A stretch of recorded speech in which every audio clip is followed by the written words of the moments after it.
Bonjour à tous, et puis merci de me donner l'occasion de me priver de mon masque pendant 5 minutes, même si c'est un masque résilience évidemment. Juste pour vous dire, derrière ce formidable vocable de haut-commissaire, de l'inclusion dans l'emploi et de l'engagement des entreprises, c'est surtout de vous dire que, avec la ministre Elisabeth Borne, on porte clairement l'ambition d'une vision des politiques de l'emploi qui soit pleinement inclusive. Politique de l'emploi, avec évidemment comme fer de lance les acteurs de l'inclusion, l'association d'activité économique, du handicap, des entreprises adaptées, avec qui on ferait depuis maintenant 2 ans et demi pour pouvoir développer et mettre finalement cette culture de l'économique au service du social, de l'inclusion, au cœur finalement de l'ADN de l'entreprise. Et c'est un petit peu la principale mission qui m'est dévolue, de voir comment, avec vous, mobiliser les entreprises concrètement à travers les achats, à travers le recrutement, mais je pense aussi à travers un état d'esprit qui fasse que l'on pense les politiques de l'emploi, les politiques économiques, avec le souci de permettre à chacun, quelle que soit sa situation, quelles que soient ses difficultés, de pouvoir développer son potentiel et de contribuer à ça. Très concrètement, par exemple, le plan jeune qu'on a lancé, sur lequel l'insertion par l'activité économique, les acteurs du handicap joue un rôle important. On l'a pensé dès le départ en se disant un jeune, une solution, n'importe quel jeune doit trouver une solution face à la crise. Et ces solutions sont diverses et variées. Et c'est pour cela qu'on doit accompagner l'écosystème dans toute sa biodiversité, j'ai envie de dire, et surtout l'accompagner à coopérer les uns avec les autres pour qu'on ne se perde pas, par contre, dans cette biodiversité. L'Inclusive Tour, c'est finalement du coup un outil, donc merci finalement à l'Université d'été d'accueillir ce workshop ou ces workshops de l'Inclusive Tour, qui sont en fait un rendez-vous qui a commencé à Pau avec Cyril Guessot, qui s'est poursuivi à Strasbourg, puis ensuite à Lyon, qui sera à Nantes le 10 septembre, et j'espère que vous serez nombreux à cette occasion, puis à Lille, puis dans toutes les villes de France. On organisera aussi un immense Inclusive Day, c'est-à-dire le Vivatech de l'inclusion, parce qu'il y a l'innovation technologique, mais il y a aussi l'innovation sociale, ce que vous représentez, fin avril. Donc on compte sur vous pour montrer comment l'économie peut être inclusive. Alors il y a trois thèmes à ça. Coopérer, il faut casser les frontières entre les entreprises et les entreprises sociales inclusives. Il faut justement se fertiliser, s'apporter le meilleur. Je pense qu'on a un chouette plateau pour partager ça, et ça c'est un énorme enjeu sur lequel on va accompagner toutes nos politiques et des mesures de soutien très concrètes, avec un certain nombre de millions d'euros qui sont mis quand même sur la table pour vous accompagner là-dedans. 300 millions qu'on a décidé pendant l'été, notamment pour tout ce qui va soutenir les regroupements, les coopérations et puis les projets de développement et d'innovation dans le domaine de l'insertion et du handicap. C'est les achats inclusifs. Et les achats inclusifs, sachez, c'est aussi une politique du coup que je porte, sur lequel le Premier ministre vient de réexprimer son attachement et sur lequel on a beaucoup à booster pour justement faire en sorte que derrière le potentiel économique, il y ait de l'impact social. Et concrètement, je vois encore beaucoup trop de masques qui sont à usage unique, fabriqués probablement en Chine ou en tout cas pas en France. Et donc, nous, on va s'assurer que déjà l'État commence à montrer l'exemple, les collectivités, puisque vous avez Strasbourg là, pour acheter du masque textile, fabriqué localement et qui crée de l'emploi, notamment pour les personnes les plus vulnérables. Et évidemment, ça de le décliner sur une politique beaucoup plus large sur les achats inclusifs, maximiser cet impact social. Et enfin, les relocalisations industrielles. Alors là, on plaide beaucoup et j'ai beaucoup plaidé pour ça. Vous entendez d'ailleurs, ça sera un des axes importants du plan de relance. Il faut relocaliser, il faut éviter de délocaliser. On a bien vu pendant le Covid ce que ça pouvait donner d'avoir abandonné des pans entiers de notre capacité à fabriquer en France. Ça, c'est important, mais il faut rompre avec ce discours qu'on entend encore, y compris d'ailleurs de la part de quelques membres du gouvernement, de dire oui, mais on va relocaliser des activités à valeur ajoutée. Les robots, les machines, le 4.0, etc. Bien sûr, mais la valeur ajoutée, elle est technologique, elle est digitale, mais elle est aussi sociale. Et donc, on travaille avec mes collègues, évidemment, avec la ministre de l'Industrie, Agnès Pannier, je crois qu'il était là ce matin, et puis l'ensemble des membres du gouvernement, pour montrer que les acteurs que vous êtes, dans le social, dans l'insertion, dans le handicap. En fait, on est des créateurs de double valeur ajoutée, économique et sociale, et qu'il faut arrêter de scinder les politiques en deux et de les réunir. Et donc, c'est pas encore le temps des annonces, mais en tout cas, au-delà de ce qu'on a fait cet été, dans le cadre du plan de relance, il y aura tout un volet sur le soutien à ces filières émergentes de relocalisation industrielle sur lesquelles je crois que vous aurez le droit à quelques témoignages. Voilà, j'espère ne pas avoir été trop long. En tout cas, je peux vous dire que tout ce qui a été fait ces 40 dernières années dans les territoires avec vos actions, l'objectif maintenant c'est de franchir un petit peu le mur du son. Il y a le pacte d'insertion par l'activité économique, il y a le cap vers l'entreprise inclusive, mais plus généralement, il y a le fait qu'on va inoculer je ne sais pas si c'est le bon terme d'ailleurs, parce qu'inoculer le virus de l'inclusion, les politiques en ce moment, c'est peut-être pas forcément très indiqué de le partager comme ça, mais c'est pas grave, il n'y a pas de télé. Mais en tout cas, de fertiliser, plutôt, on va plutôt utiliser ce terme-là, et de fertiliser l'inclusion en fait dans la façon de penser des politiques d'emploi et de développement économique, et je serai votre serviteur pour cela dans les prochains mois. Merci à tous et puis bon workshop à tous.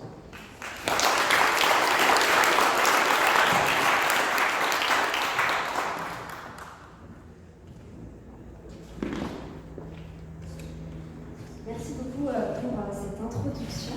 Moi, je suis très contente aujourd'hui d'être là. Je m'appelle Loane et je travaille chez Maxime qui m'occupe des programmes d'inclusion avec ma collègue Tiffaine qui est là. Et on va animer cet après-midi deux masterclass. Avant de commencer, petit point technique, je pense que si vous êtes là depuis au moins ce matin, vous avez déjà utilisé Klaxoon. Vous pourrez à la fin de chaque masterclass poser toutes vos questions aux intervenants. Donc n'hésitez pas pendant l'intervention à déjà poser vos questions en ligne en vous connectant au Wi-Fi, au site Klaxoon avec des codes. Et vous pouvez aussi voter pour les questions qui vous intéressent le plus, comme ça à la fin on choisira les 3-4 questions les plus plébiscitées pour les poser aux intervenants.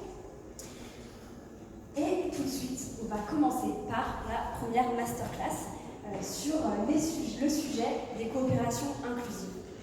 Aujourd'hui, dans le cadre du plan de relance et notamment aussi du pacte d'ambition pour l'insertion par l'activité économique, une des grandes possibilités pour amorcer ce changement, ce sont les coopérations inclusives.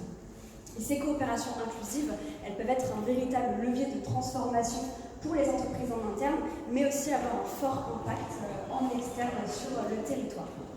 Et pour parler de ces sujets, aujourd'hui, on a la chance d'accueillir 3 directeurs et directrices qui ont expérimenté, qui ont innové, qui ont co-construit ces projets pour plus de durabilité sur les territoires et qui vont vous démontrer que les coopérations inclusives ont beaucoup de richesses et ont beaucoup de possibilités à offrir.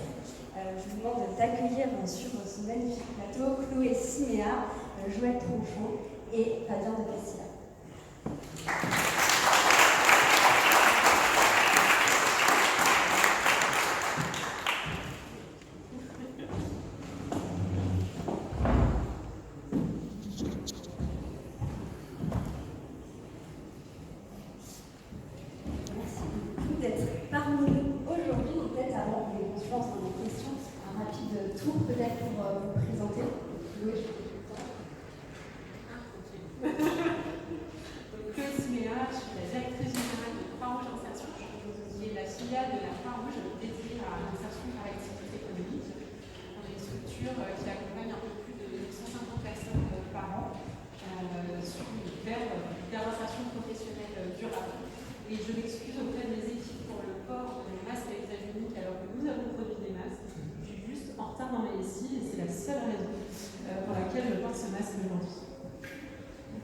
Bonjour à tous, je suis Fabien de Castilla, je suis co-directeur général d'une entreprise d'insertion ARES, qui est un groupe qui a une trentaine d'années d'existence et qui agit dans le domaine de l'inclusion, essentiellement en Ile-de-France, mais aussi sur Bordeaux et sur Paris.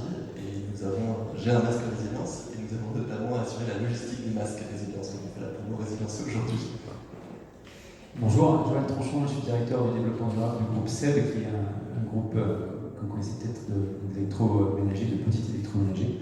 Donc une des particularités, c'est d'avoir beaucoup d'usines, et notamment encore beaucoup en France.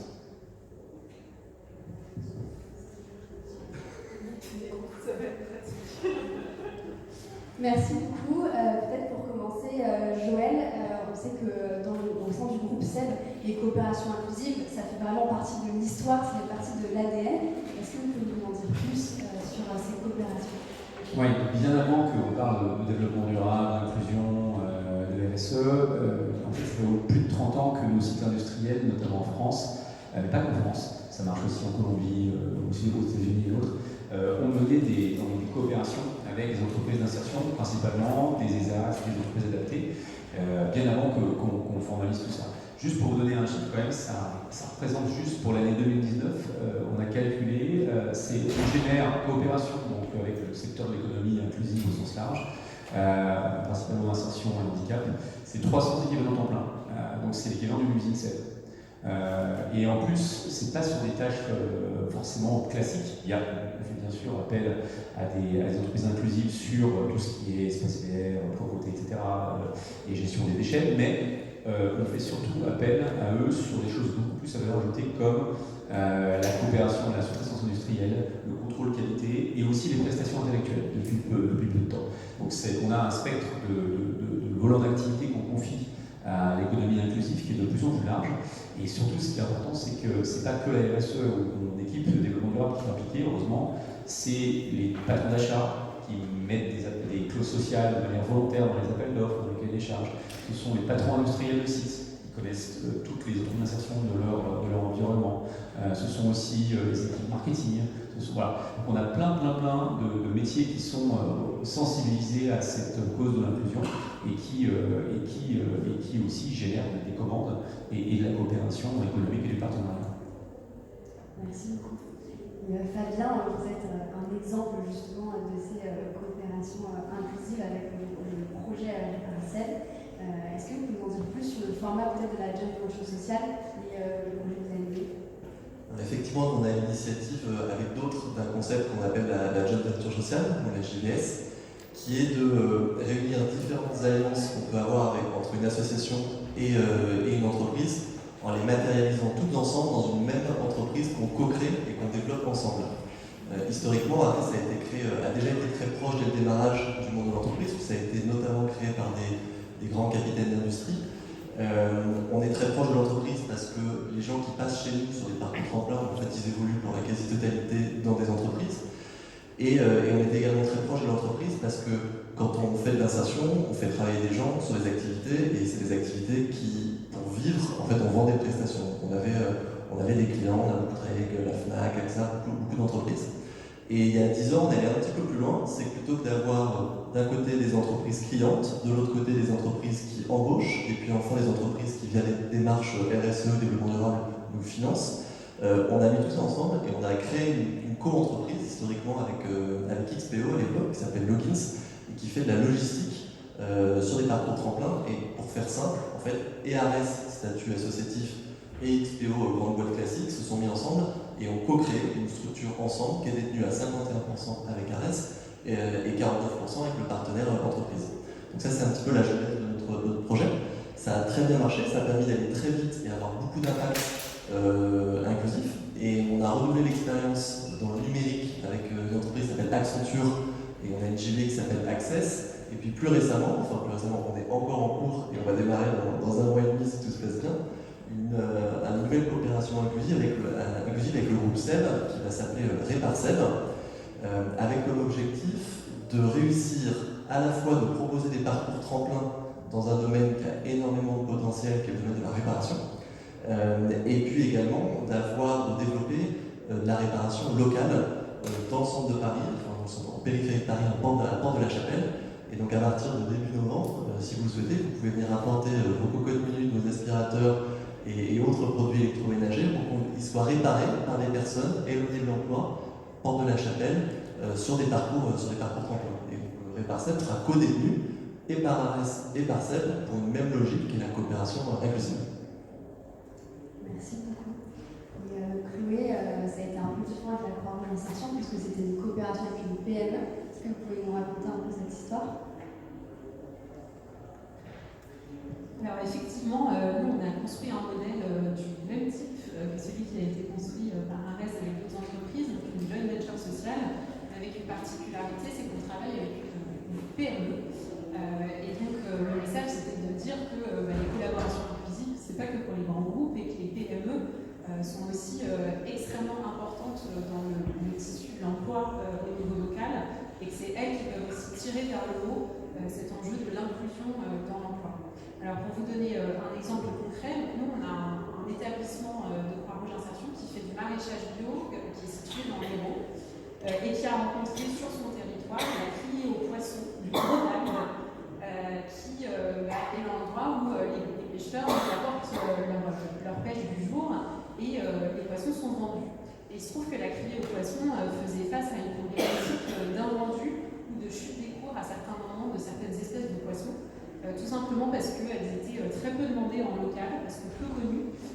Et donc, à certaines saisons, l'export ne fonctionnait pas bien. Il y avait vraiment un enjeu fort de chute des cours et du coup un impact sur les pêcheurs, sur leur niveau de rémunération. Et on a eu l'idée de créer ensemble une joint venture sociale, mais qui est un atelier de transformation de poissons.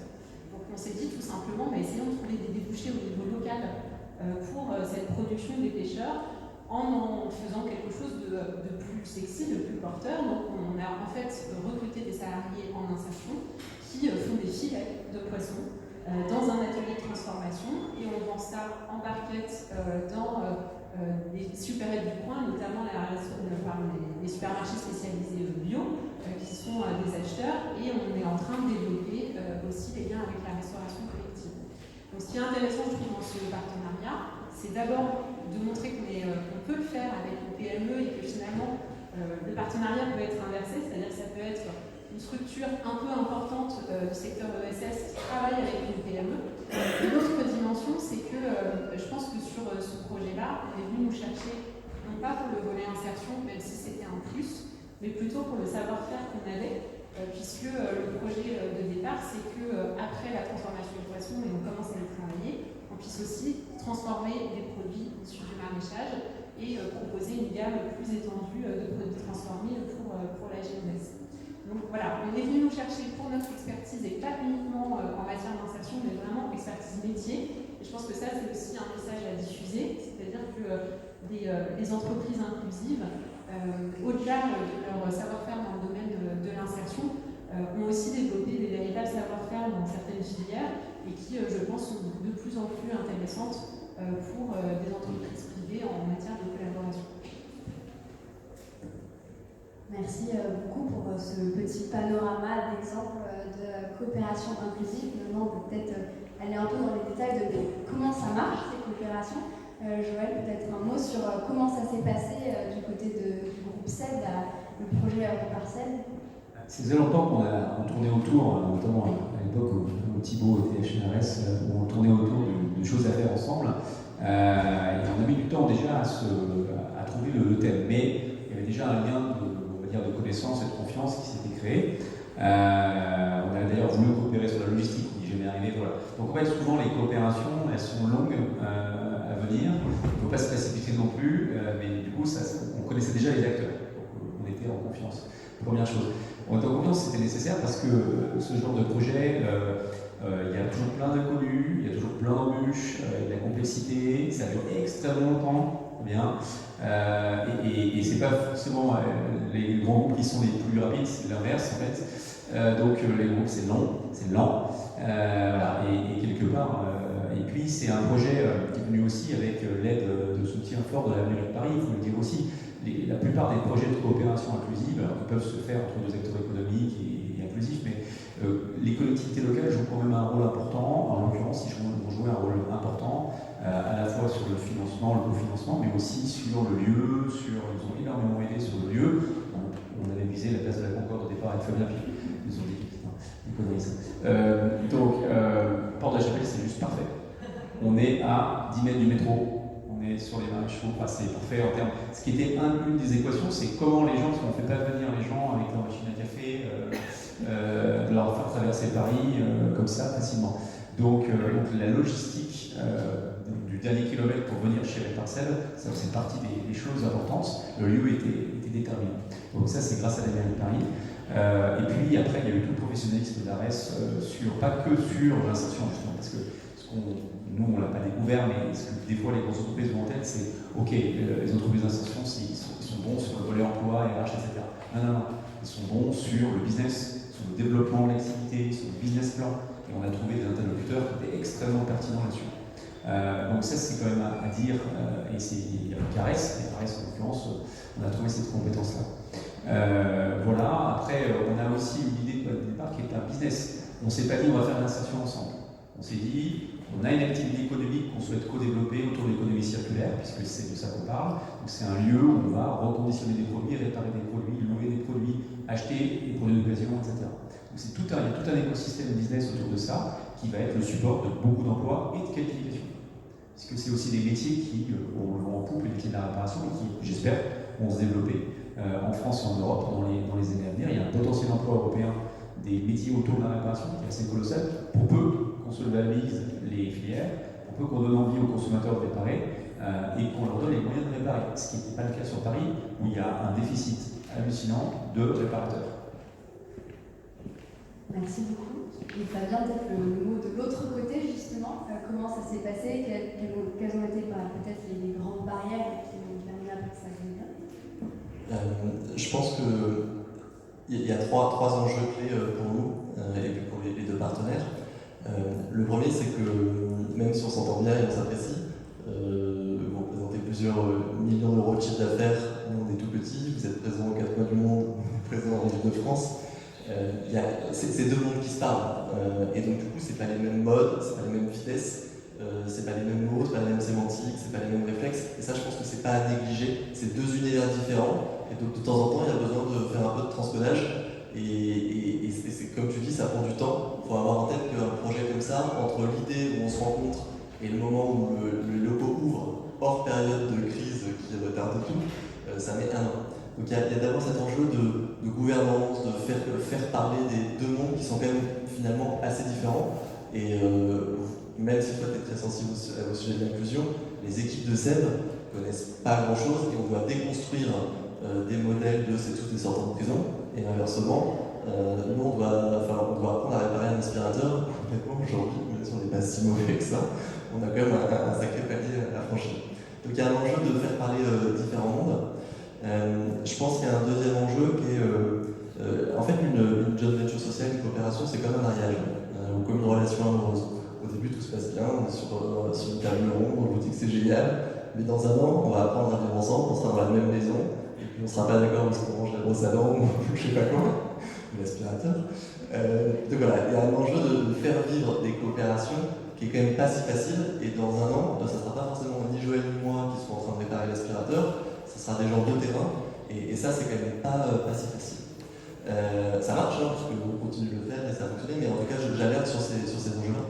Et puis le troisième enjeu, c'est que derrière coopération inclusive, souvent il y a la logique de faire des passerelles emploi, en se disant les gens qui sont passés chez nous, ils vont aller bosser chez SEB. Ça c'est le modèle théorique qu'on présente sur des slides, c'est super joli. Dans la pratique, nous, notre joint venture sociale qu'on a créé avec d'autres acteurs, en fait, bizarrement, les gens qui passent dans une structure coopérative, ils vont dans d'autres structures. Et donc, on a du mal à venir faire des passerelles réellement opérationnelles. Pourquoi ? Parce que les gens qui s'engagent, comme Joël, Alain, enfin toutes les équipes de SEB qui sont formidables, c'est pas les mêmes qui seront sur le terrain, ce ne sera pas les chefs d'atelier, les responsables de prod, c'est pas eux qui vont signer, c'est pas vous qui allez signer les contrats de travail. Et donc, on a un enjeu de venir aussi transformer nos partenaires entreprises sur le terrain. Et ça, c'est quelque chose sur lequel on sait qu'on doit encore progresser. Voilà, donc il y a plein d'enjeux. Et après, de l'autre côté, le truc qui est absolument génial, c'est qu'un projet comme celui qu'on va lancer avec Parcel, on sait qu'assez vite, on va monter à 10, 15, 20, 30 personnes. C'est des projets qui peuvent aller extrêmement vite avec beaucoup d'impact. Merci pour ces retours d'expérience. Chloé, c'est peut-être un petit peu différent parce que c'est une PME. Est-ce qu'il y a des spécificités dans cette coopération? Est-ce que peut-être il y a quelques facteurs clés qui vont lui présenter? Effectivement, je crois que ce qui a été peut-être un petit peu plus simple, parce qu'on a aussi des partenariats avec des grands groupes, c'est la flexibilité et la rapidité du process, parce que c'est sûr que quand on est avec une PME, la décision se prend plus rapidement. Dans le mode de collaboration, on a aussi moins de personnes à qui on a affaire, donc ça facilite les choses, parce que effectivement, je confirme, pour avoir travaillé avec d'autres grands groupes, c'est vrai qu'on a une difficulté, sûrement. Souvent, on arrive à toucher certains acteurs qui sont sensibilisés au sein de l'entreprise ou qui ont une vision stratégique. par contre, on met beaucoup de temps à convaincre les équipes opérationnelles ou à convaincre les commerciaux. Et donc ça c'est ce qui prend du temps, mais il faut investir dedans parce que c'est décisif et c'est ça qui fait que ça fonctionne.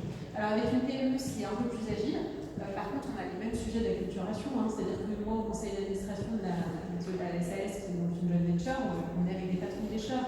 Donc entre un administrateur de la Croix-Rouge française et un patron pêcheur, il faut apprendre à se comprendre, à se connaître et puis à prendre des décisions en commun pour piloter une activité. Donc ça, c'est clé aussi, effectivement, l'acculturation. Et puis, je rebondis sur ce que disait Fabien. On a un vrai sujet pour réussir à passer d'une logique de partenariat inclusif sur des activités opérationnelles qui se développent de plus en plus. Parce qu'on en a entendu parler tout à l'heure dans une des plénières, le volet achat, il se développe quand même. Il y a de plus en plus de clauses qui font que les entreprises s'acculturent au fait de travailler avec des structures inclusives. Donc les coopérations opérationnelles, elles se font, je trouve, de plus en plus. En revanche, les coopérations sur le volet emploi, ça c'est vraiment encore difficile. On n'arrive pas forcément à créer des partenariats pour pouvoir placer des salariés à l'issue de leur parcours d'insertion dans des groupes. Et ça, c'est vraiment un travail sur lequel il faut qu'on avance. Mais conjointement, c'est aussi que de notre côté, on n'a pas encore été suffisamment bon pour trouver la solution. Mais il y a des modèles qui se dessinent. Moi, je voudrais citer aussi, on est en train de travailler, nous, à un partenariat avec Kiabi, qui n'a pas d'enjeu opérationnel, mais qui a un enjeu de fidélisation de ses salariés, de redonner du sens au travail de ses vendeurs. Et donc là, on est en train de monter un partenariat où des équipes de Kiabi vont venir former au merchandising, à la vente, nos salariés dans nos boutiques recycleries pour nous aider à monter en compétences sur le volet vente et commercial, ce qui est quand même passionnant pour les équipes. Et puis également venir accueillir dans les magasins Kiabi des salariés de chez nous en stage pour contribuer à leur professionnalisation. Et donc c'est aussi, en tout cas c'est un partenariat que je voulais citer parce que je pense qu'il va dans le bon sens. Et donc ce que je voulais dire en conclusion là-dessus, c'est de se dire qu'il n'y a pas de partenariat idéal. On parle de la joint venture et c'est un modèle qui est hyper intéressant. Mais je pense qu'il faut vraiment partir des intérêts et des envies de chaque partenaire et qu'on peut très bien faire une collaboration inclusive uniquement sur un volet RH ou uniquement sur un volet opérationnel. C'est pas grave, l'important c'est de se mettre le pied à l'étrier et après on élargit. Merci beaucoup pour ces témoignages. On va passer aux questions parce que vous avez déjà plein de questions qui vous traversent et que vous avez envie de poser. On peut voir sur Klaxoon les questions qui sont apparues. Et on peut prendre directement la main, je peux la lire comme ça, je ne fais pas un peu. Est-il possible de faire une JPS pour des métiers de prestation intellectuelle? Dans les exemples, c'est très orienté manuel. Nous, on a un exemple rapidement qui s'appelle Access, qui est en partenariat avec Accenture, où Access fait du test informatique. Quand vous développez un logiciel, il y a toute une série d'activités qu'on appelle la recette, qui permet de vérifier que le logiciel tourne bien. Et donc on a lancé ça avec Accenture il y a 2 ans et demi, 3 ans. Et ça fonctionne formidablement bien parce qu'on a réussi à trouver dans le domaine de prestations intellectuelles la partie qui est accessible au plus grand nombre. Donc en fait, c'est un peu comme dans la logistique qui est accessible au plus grand nombre. On a trouvé dans la prestation intellectuelle quelque chose de relativement basique. Et les gens progressent pendant un parcours d'1 an, 1 an et demi. Et ensuite, ils peuvent évoluer peut-être sur des postes de développeur informatique ou des choses plus complexes. Mais donc oui, ça existe. Et de toute façon, il faut le développer parce que c'est là qu'il y aura encore plus de potentiel d'emploi dans les prochaines années. Je rejoins vraiment Fabien dans les domaines des systèmes d'information, de l'informatique. C'est là où il y a le plus de potentiel sans doute. Il y a énormément de tâches qui sont plus ou moins bien faites par vos équipes informaticiens dans les grands groupes et qui peuvent être beaucoup mieux faites par des prestataires, des co-traitants ou des partenaires. On a toutes formes. Une junior sociale, on peut juste le faire de l'achat responsable et de la coopération et de la sous-traitance, mais notamment sur les créations. Un exemple précis, la création de compte SAP ou de compte informatique pour un salarié qui vient d'arriver, typiquement on le fait, on est obligé de le faire, on ne le fait pas bien, on le fait à la bourre, on le fait pas toujours très très bien parce qu'on ne passe pas le temps qu'il faut, et vous avez des sociétés que vous souhaitez vous adapter en l'occurrence qui fait ça très très bien, qui s'appelle Anticher, qui fait d'ailleurs d'autres prestations intellectuelles pour nous aussi, Et ils arrivent à développer des systèmes où ils prennent la main sur le système informatique. C'est-à-dire qu'on a vraiment un partenariat qui va jusqu'à des systèmes d'information communs. Donc on peut aller assez loin dans la coopération technologique pour faire ces prestations intellectuelles. Oui, pour compléter, c'est pas des JVS non plus, mais nous on travaille avec différents partenaires. Par exemple, on gère l'accueil touristique du château des Lières de Lunéville en insertion. On a des postes d'accueil touristique, on a aussi on a un poste de communication, un poste de muséographie. C'est important aussi de le dire, l'insertion c'est pas que pour des personnes qui ont un faible niveau de qualification. Il y a aussi des gens qui ont eu des accidents de la vie, qui ont besoin d'une deuxième chance et qui ont un très bon niveau de qualification. Et donc c'est important aussi de diffuser effectivement ces exemples-là. On a aussi des activités de centre d'appel, on a des activités de médiation sur les sujets de lutte contre la précarité énergétique, donc des choses assez pointues. Voilà, effectivement, il n'y a pas de secteur spécialisé pour l'insertion. Il faut se dire que tout le monde peut y avoir accès à un moment ou à un autre. Merci beaucoup. On va passer à la deuxième question. JVS, informatique, une coopération entre une entreprise plus une entreprise d'insertion, pas forcément avec une entreprise d'insertion, mais une entreprise sociale au sens large. Est-ce que ça va? Je n'ai pas forcément beaucoup de noms en tête, mais il y a d'autres acteurs en dehors de l'inclusion qui ont fait des coopérations assez abouties, soit dans le domaine environnemental, soit dans le domaine social, mais c'est pas forcément tout le temps avec l'insertion. Il se trouve que les structures d'insertion, elles ont un avantage, c'est qu'elles sont sur des logiques d'emploi, et elles peuvent aider à sourcer des personnes éloignées de l'emploi, donc du coup ça peut assez facilement intéresser des entreprises. Mais il n'y a pas que ça. Un exemple, nous on fait des coopérations avec des entreprises, des SAS qui ont le statut ESUS, dans le domaine par exemple de la restauration. Voilà, c'est un des exemples. Une entreprise qui s'appelle Le Moulin, avec laquelle on travaille en région.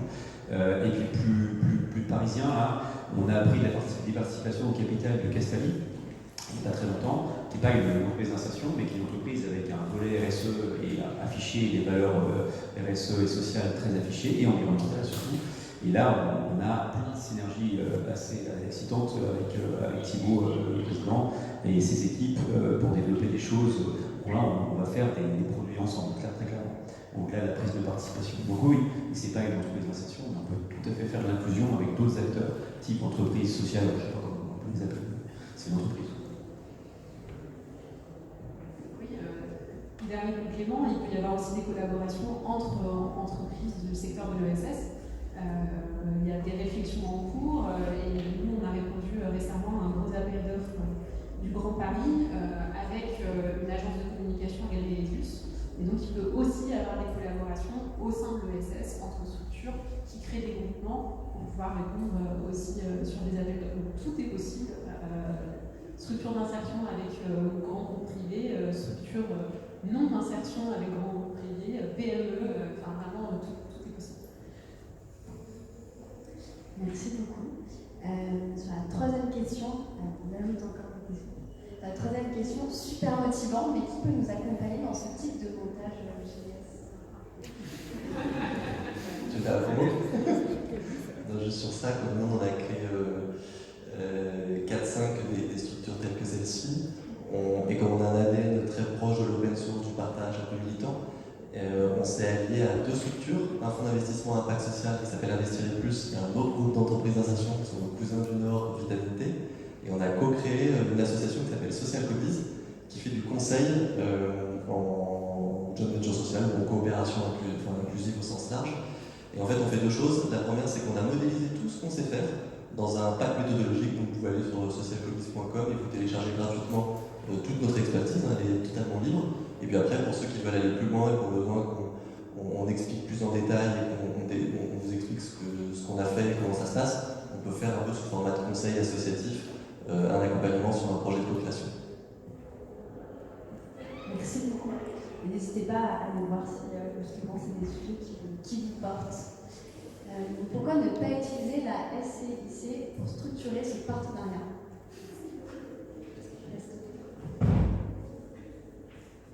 Rapidement, en fait, on fait tout sous statut SS pour une raison purement purement juridique, c'est que ce sont les statuts de SAS, ceux qui sont les plus facilement malléables dans le système français. Donc en fait, dans un statut de SAS, vous avez l'objet, et vous mettez ce que vous voulez dans l'objet. Vous pouvez créer un organe de gouvernance. Par exemple, dans les parcelles, on crée ce qu'on appelle un comité stratégique, qui en fait est exactement la même chose qu'un conseil d'administration associatif. Sauf que l'association, c'est plus compliqué à gérer, et qu'on doit co-créer, avoir des systèmes de parts et tout avec une société. La SAS, c'est ce qu'il y a de plus simple. Donc pour moi, faire une ski, c'est juste que c'est a priori un peu plus complexe juridiquement. Je pense que ça, vous regarderiez un peu bizarrement un ski. Non, pas bizarrement, mais c'est pour les avoir connus sur des mandats d'élus, c'est quand même des objets qui sont plus lourds au niveau administratif, au niveau contraintes légales, etc. Donc c'est moins souple. Oui, même réponse. Je pense que la SKIC, par ailleurs, est encore plus pertinent quand il y a plus de parties prenantes que dans une joint venture sociale où il y a 2 associés. A priori, dans la plupart en tout cas des formats que je connais, et du coup, effectivement, le format SAS est le plus simple, mais ça n'empêche pas, par exemple, de créer une SAS et de demander l'agrément ESUS, ce qui fait qu'effectivement, on intègre dans la gouvernance de la SAS des comités stratégiques qui prennent en compte les parties prenantes, etc. Donc, c'est 2 modèles différents. Quels autres types de formats de coopération peuvent être développés?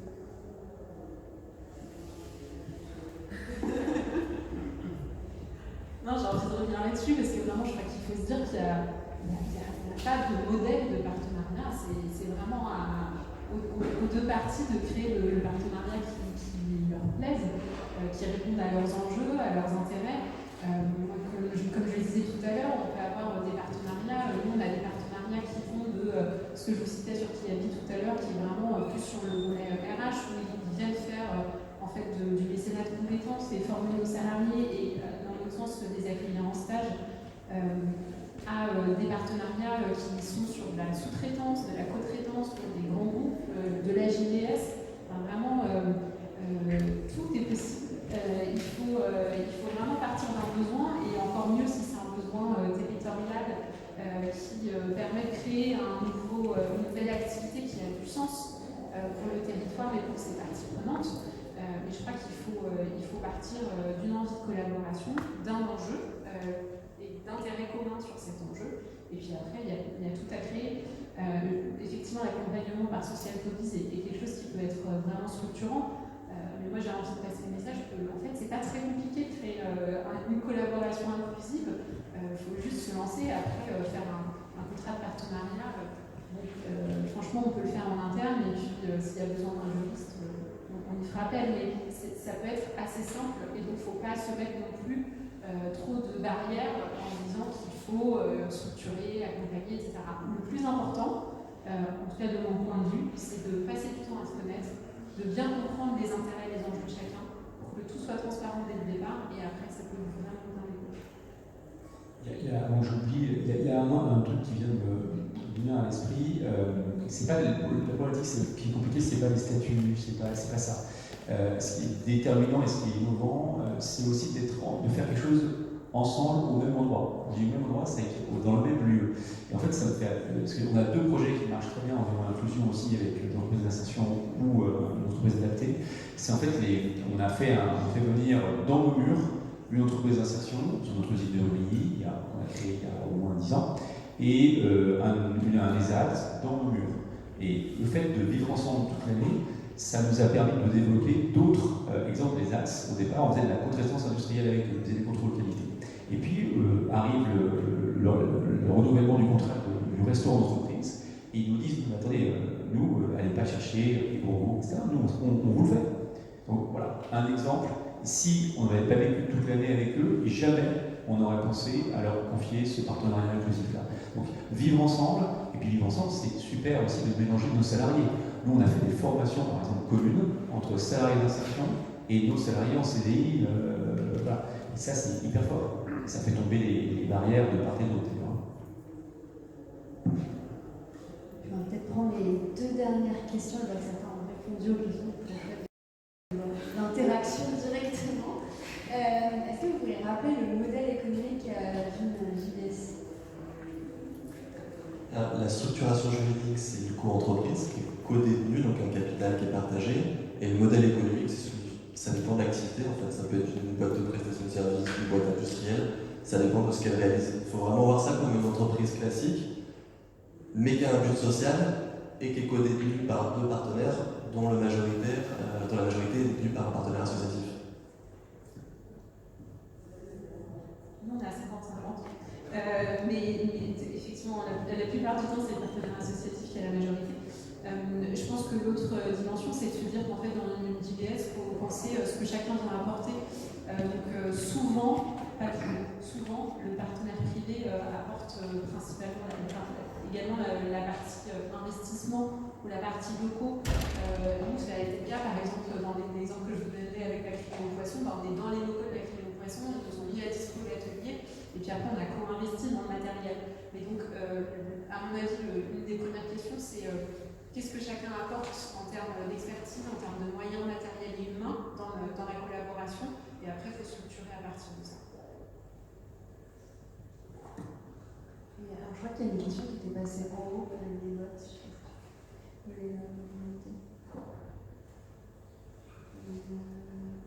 J'ai une question là. Dans tous vos témoignages, il semble y avoir un frein à créer des passerelles emploi avec l'entreprise. Quels sont les freins? Je pense que dans les freins, il y a peut-être ce que disait pour faire le lien à ce que disait Joël, c'est en fait les équipes qui embauchent ne voient pas forcément suffisamment les salariés qui peuvent venir chez eux. Et ce que tu as dit est très vrai. Nous, en fait, quand ça se passe le mieux possible, c'est quand les équipes se côtoient. Et en fait, très concrètement, le responsable d'atelier dit tiens, lui, je l'ai vu, il bosse bien, fais-le venir. Et c'est comme ça que ça marche. Donc il y a un premier frein qui est la proximité très concrète. Et ensuite, il y a un vrai frein qui est la formation. C'est juste hallucinant si vous regardez les chiffres aujourd'hui, le nombre d'emplois non pourvus qui sont chez Pôle emploi et le nombre de personnes qui sont en recherche d'emploi, il y a des vrais problèmes de passerelle et de niveau. Et c'est pas des grands sujets, hein. C'est peut-être un certificat, un petit diplôme qui manque. Et aujourd'hui, nous, structure d'insertion, en tout cas nous, ARES, et d'autres aussi, on n'est pas équipés pour délivrer ce petit sésame qui n'est pas grand-chose, mais qui manque. Et donc je pense qu'il manque ça. Certains l'ont fait, si vous connaissez Simplon dans le domaine du numérique, c'est génial, ils donnent des diplômes et donc ça va à toute allure. Il y a plein de choses où on peut imaginer la marge supérieure qui permettent d'accélérer ces coopérations. Il y a peut-être des choses à aller exiger de la part de vos collecteurs de formation et des nôtres, le nôtre, parce que je pense qu'on ne les sollicite pas assez sur ces passerelles-là, et en fait, parce que je rejoins Fabien sur le déficit de compétences ou de diplôme, c'est pas si compliqué de monter le petit diplôme, format diplômant ou certificat de compétences qui manque entre vos deux besoins. Après, c'est sûr que c'est plus facile à faire les passerelles emploi, on le voit, hein, c'est plus qu'on le fait bien sur le site industriel, parce qu'on a des niveaux de qualif qui sont un peu plus accessibles, etc. Et parce qu'aussi on a besoin de main-d'œuvre, c'est ça aussi. Et là, on arrive à prendre des gens de l'intégration d'insertion, d'entreprises d'insertion et d'autres. Et c'est plus compliqué dans un siège social, pour le dire très clairement. Voilà. Donc, même là, il y a des choses à faire dans un siège social sur des métiers en tension. En fait, il faut aller chercher des métiers en tension, et tout le monde en a un. Leçon apprise d'un partenariat qui n'a pas bien décollé, ce qui peut ne pas marcher parfois quand on ne travaille pas ensemble opérationnellement, comme vous l'avez cité, c'est vraiment un facteur clé de succès. Quand on ne travaille pas ensemble opérationnellement et qu'on essaie de créer un partenariat pour répondre à un besoin de recrutement d'une entreprise en allant sourcer des salariés en parcours d'insertion, nous on a pu louper la phase d'intégration. On a essayé avec une entreprise qui avait beaucoup de bonne volonté, mais qui a accueilli les recrues qui venaient chez nous comme tous les autres, dans les mêmes, on va dire, processus d'accueil que les autres. Alors, c'était sur le principe, c'était bien, et on s'était dit nous aussi que c'était bien de les accueillir comme tous les autres. Et en fait, on s'est rendu compte qu'il manquait la passerelle, le suivi à un moment, que les salariés qui venaient de chez nous et qui étaient quand même dans un milieu, il faut le dire aussi, parfois les structures d'insertion, c'est des milieux où il y a une bienveillance qui fait qu'ils sont un peu dans un cocon, et que l'arrivée dans une entreprise qui n'est pas orientée vers l'insertion en premier lieu peut être un peu brutale. Et donc, il y a vraiment un moment clé à ne pas manquer, c'est le processus d'intégration. Et je pense que là-dessus, nous, on aura en tout cas à s'améliorer. Et si vous montez des partenariats de ce type-là, essayez de bien faire le lien avec la structure inclusive au moment de l'accueil de ces salariés pour être sûr qu'ils restent et que ça se passe dans la durée. Merci beaucoup. On arrive à la fin de la masterclass, 45 minutes, ça passe très vite sur ces sujets-là.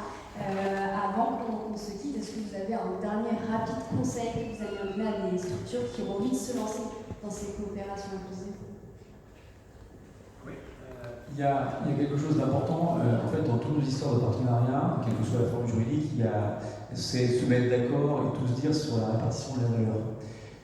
Parce qu'en fait, si dès le début, la confiance ne se fait pas et la transparence ne se fait pas de manière assez directe sur voilà les données économiques. La partie la plus importante, je pense, qui fait que d'ailleurs on a apprécié la coopération avec ARES, c'est que tout de suite on a posé le business plan et on ne s'est pas caché les choses. Parce que si vous commencez comme ça se finira mal de toute façon. Donc il faut vraiment partager les hypothèses et les mettre sur la table.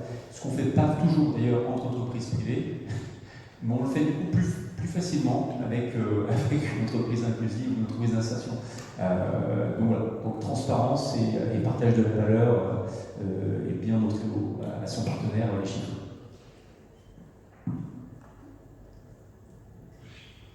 Oui, tout à fait. La transparence et miser sur la culturation. Si vous connaissez bien votre partenaire, après ça va bien se passer. Passer du temps, aller voir opérationnellement comment ils sont organisés, essayer de comprendre leurs enjeux, leurs intérêts, leur territoire. Je pense que c'est vraiment le conseil clé. Et puis lancez-vous parce que c'est pas si sorcier que ça. Et peut-être pour terminer, c'est vu de la fenêtre d'un partenaire associatif, c'est essayer d'être le plus possible sur le cœur de métier de l'entreprise partenaire. Parce que je trouve que ça va être encore plus motivant pour vous. Moi, je suis assez frappé de voir que Seb nous fassiez confiance sur la réparabilité des produits, qui est l'enjeu des prochaines années. Enfin, on sait que si un groupe comme Seb ne rentre pas dans des logiques d'économie circulaire, ça peut pas continuer. Donc je pense que ça, c'est un truc super clé à avoir. C'est qu'il faut être sur le cœur de métier ou un truc suffisamment stratégique pour avoir un impact. Et sur Réparsep, c'est particulièrement vrai. Et puis après, on est ouvert, si vous avez envie qu'on partage tout ce qu'on a pu faire, avec grand plaisir. Merci beaucoup. Donc, transparence, acculturation et cœur de métier, vraiment le point à revenir. Pour cette masterclass, ça va être terminé. Merci pour vos témoignages et pour vos partages. Nous, on va se retrouver à 15h15 pour la prochaine masterclass de l'Inclusive Tour. Et surtout, si ces sujets d'inclusion, ça vous passionne, dites-moi aussi, j'ai envie de contribuer et de pouvoir participer. Je vous invite à rejoindre le mouvement La France Une Chance pour pouvoir faire partie de ce collectif qui œuvre pour l'inclusion. Et vous pouvez retrouver aussi les prochaines dates de l'Inclusive Tour le 10 septembre à Nantes et le 14 octobre à Lille pour des nouvelles rencontres, des nouveaux témoignages et plein d'aspirations pour la suite. Merci beaucoup.